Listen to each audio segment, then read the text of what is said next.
Mais l'idée fondamentale est là. Toute l'information moderne repose sur des combinaisons gigantesques de 0 et de 1. Les vidéos que vous regardez, les réseaux sociaux, les simulations climatiques, les jeux vidéo, les images de l'univers profond, tout ça n'est, au fond, qu'une immense chorégraphie binaire. Mais la physique quantique autorise quelque chose de radicalement différent. Elle ne se contente pas du bit, non. Elle va au-delà. Elle introduit une nouvelle unité d'information, le qubit. Mais qu'est-ce que c'est ? En réalité, un qubit ressemble à un bit, mais n'obéit plus aux règles classiques. Par exemple, ils suivent le principe de superposition quantique, de fonctions d'onde, etc. Là où un bit est soit 0, soit 1. Un qubit peut être 0, 1, ou même une superposition des deux en même temps. Et non, c'est pas une métaphore. Ce n'est pas une astuce mathématique. C'est une réalité physique. Tant qu'on ne le mesure pas, le qubit existe dans un état hybride. Comme une pièce qui serait à la fois pile et face. Mais ce n'est encore que la première étrangeté, parce que le véritable saut conceptuel arrive quand plusieurs qubits entrent en jeu. Eh bien oui, dans un ordinateur classique, chaque bit est indépendant. Il possède son état, et cet état lui appartient. Sauf que dans un ordinateur quantique, ce n'est plus vrai. Les qubits peuvent devenir intriqués, et lorsqu'ils le sont, leur état n'a plus de sens pris isolément. L'information n'est plus stockée dans chaque qubit séparément, mais dans l'ensemble du système.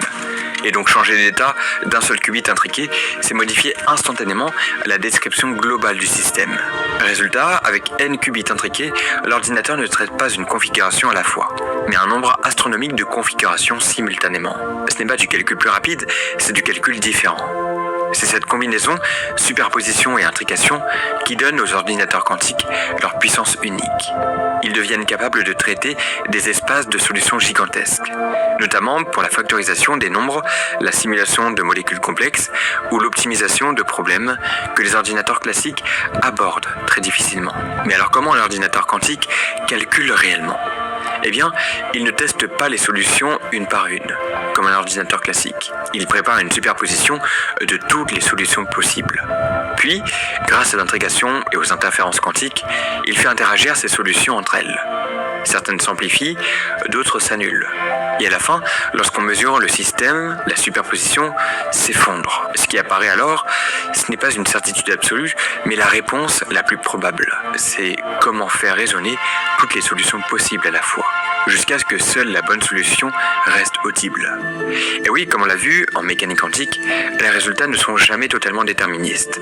Ils sont probabilistes. Mais cette probabilité peut être extrêmement bien contrôlée. Mais au fait, à quoi ça sert les ordinateurs quantiques ? Bon, alors non, ils ne remplaceront pas vos ordinateurs personnels.